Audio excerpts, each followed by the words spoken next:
For years, CEOs have been operating like firefighters. A problem comes up, they solve it. A delay shows up, they reassign the resources. Traditionally, the CEO role has been all about control.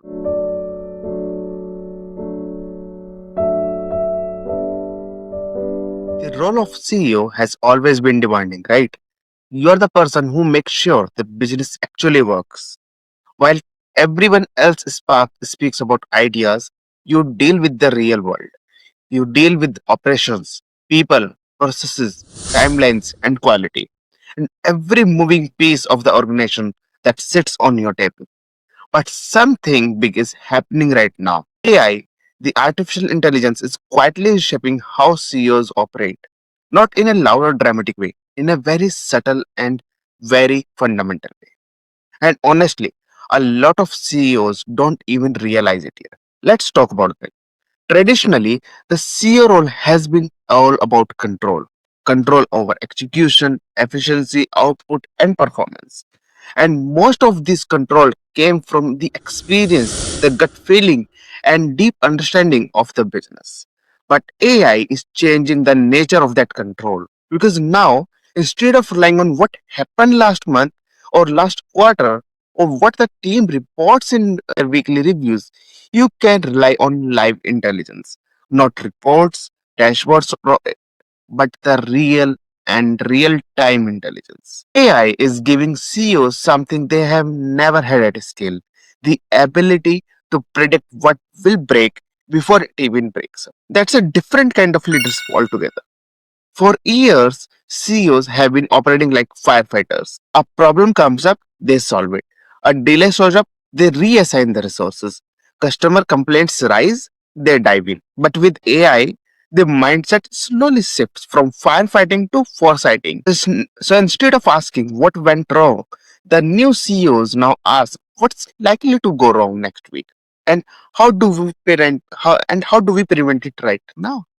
This one shift alone reduces stress, improves decision making, and changes the entire operating rhythm of the business. Now, let's talk about something that every CEO deals with: capacity planning and workforce efficiency. Earlier, these were the guessworks, Excel models, assumptions, and maybe a few historical trends. But AI can now analyze patterns across months or years and tell you exactly when the demand will spike and which team will hit that overload and where the productivity dips or what kind of staffing you will need every 2 quarters from now. Imagine running operations without that last minute chaos.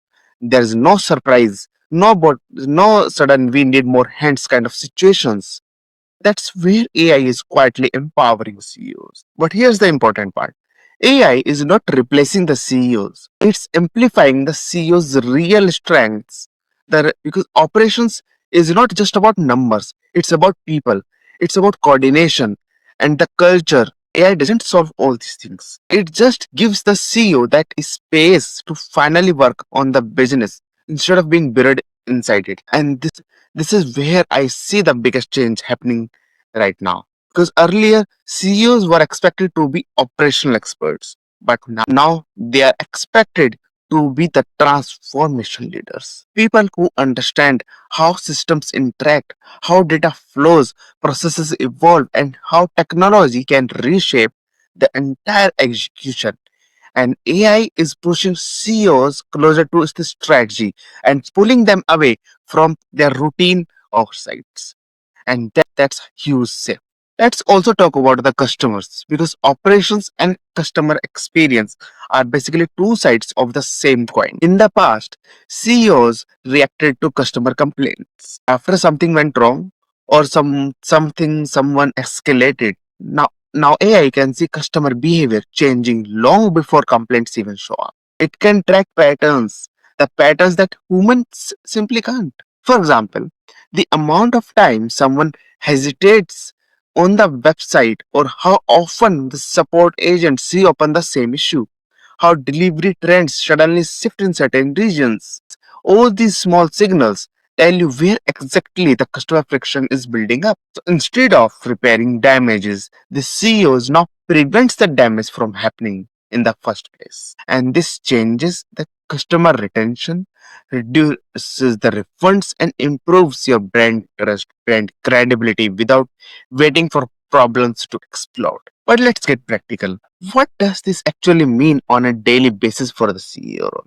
It means fewer manual reviews, fewer meetings that could have been on an email, and less firefighting situations with more clarity, more predictability, and more ownership across the organization.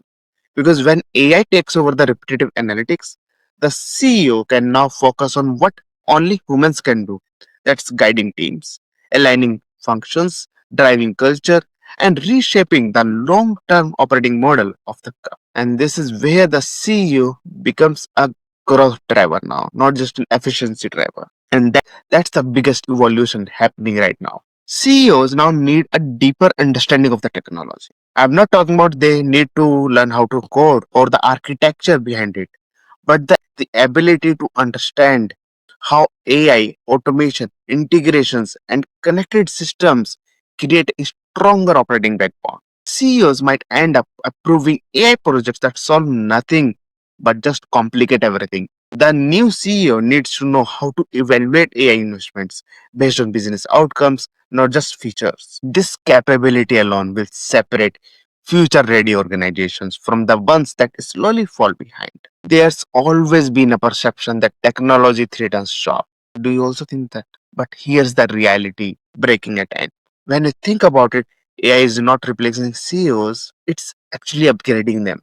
So if you are a CEO or on your way to becoming one, this is the time to rethink how you operate. And instead of asking how do we move faster, start asking how do we move smarter. Don't ask what went wrong last week.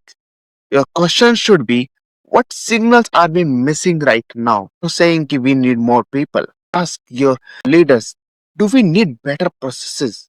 Because AI helps you see the business from above, not from within. And that clear view is what opens the door to real transformation. So, yeah, AI is redefining the CEO's role, not by replacing their responsibilities, but by expanding what's possible.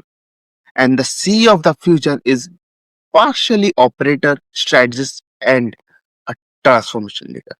And the ones who adapt early will shape how their industries evolve over the next decade. And if you are navigating this shift and want clarity on how AI can strengthen your operations without complicating your ecosystem, let's talk.